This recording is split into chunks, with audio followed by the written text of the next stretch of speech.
Hi friends, welcome back to my channel. ഇന്ന് ഞാൻ cooking ഒന്നും ഇല്ലാത്തൊരു ഡിഷുമായിട്ടാണ് വന്നിരിക്കുന്നത്. പെട്ടെന്ന് തന്നെ തയ്യാറാക്കാൻ പറ്റുന്ന ടേസ്റ്റി ആൻഡ് ഹെൽത്തി സാലഡാണ്. ഇത് നമുക്ക് ചോറിനൊപ്പവും ചപ്പാത്തിക്കൊപ്പവും ഒക്കെ കഴിക്കാൻ പറ്റിയ നല്ലൊരു സാലഡാണ്. ആദ്യമായിട്ടാണ് നിങ്ങൾ എൻ്റെ വീഡിയോ കാണുന്നതെങ്കിൽ ഒന്ന് സബ്സ്ക്രൈബ് ചെയ്യണേ. തൊട്ടടുത്തുള്ള ബെല്ലൈക്കണും കൂടി ഒന്ന് പ്രസ് ചെയ്താൽ ഞാൻ ഇടുന്ന എല്ലാ വീഡിയോസുകളും നിങ്ങൾക്ക് നോട്ടിഫിക്കേഷനായി ലഭിക്കുന്നതാണ്. ഇനി നമുക്കിതെങ്ങനെ ഉണ്ടാക്കുന്നത് നോക്കാം.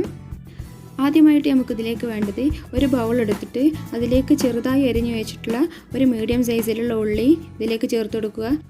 ഇനി ഇതിലേക്ക് വേണ്ടത് ചെറുതായിട്ട് അരിഞ്ഞു വെച്ചിട്ടുള്ള ഒരു ചെറിയ തക്കാളി ഇതിലേക്ക് ചേർക്കുക.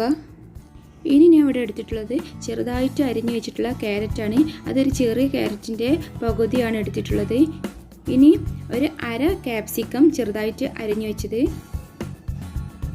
ഇനി ഇതിലോട്ട് കുറച്ച് മല്ലിയില, ഇത് നമ്മുടെ ഇഷ്ടത്തിനനുസരിച്ച് അളവിൽ വ്യത്യാസം വരുത്താം. ഇനി ഒരു പച്ചമുളക് ചെറുതായിട്ട് അരിഞ്ഞു വെച്ചത്. ഇനി ആവശ്യത്തിന് ഉപ്പ് ചേർക്കാം. ഇനി കുറച്ച് കുരുമുളക് പൊടി, ഇത് നമ്മുടെ എരിവിനനുസരിച്ച് മാറ്റം വരുത്താം. ഇനി ഇതിലോട്ട് ഒരു സ്പൂൺ സുർക്ക, ഒരു സ്പൂൺ ഒലീവ് ഓയിൽ, നല്ലൊരു ഫ്ലേവറിന് വേണ്ടിയിട്ടാണ്. ഒലീവ് ഓയിൽ ഇല്ലെങ്കിൽ സാധാരണ ഓയിൽ ഒരു സ്പൂണ് ആഡ് ചെയ്താലും മതി. ഇനി ഇത് നന്നായിട്ടൊന്ന് മിക്സ് ചെയ്തെടുക്കാം. ഇനി നമ്മൾ കൈ വെച്ചിട്ട് നന്നായിട്ടൊന്ന് ഇതൊന്ന് തിരുമ്മിയെടുക്കണം.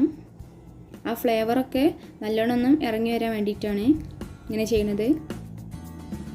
അപ്പോൾ നമ്മുടെ ഹെൽത്തി ആൻഡ് ടേസ്റ്റി ആയിട്ടുള്ള സാലഡ് ഇവിടെ റെഡി ആയിട്ടുണ്ട്. നല്ല ടേസ്റ്റാണ് കേട്ടോ അതിന്. നിങ്ങളെല്ലാവരും ഒന്ന് ഉണ്ടാക്കി നോക്കിയിട്ട് നിങ്ങളുടെ ഫീഡ്ബാക്കുകളൊക്കെ ഒന്ന് എഴുതി അറിയിക്കണേ.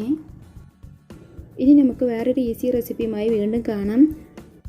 നിങ്ങൾക്ക് ഈ വീഡിയോ ഇഷ്ടമായെങ്കിൽ ലൈക്ക് ചെയ്യുക, ഷെയർ ചെയ്യുക. സബ്സ്ക്രൈബ് ചെയ്യാത്ത കൂട്ടുകാരുണ്ടെങ്കിൽ ഒന്ന് സബ്സ്ക്രൈബ് ചെയ്യുക. Thank you for watching.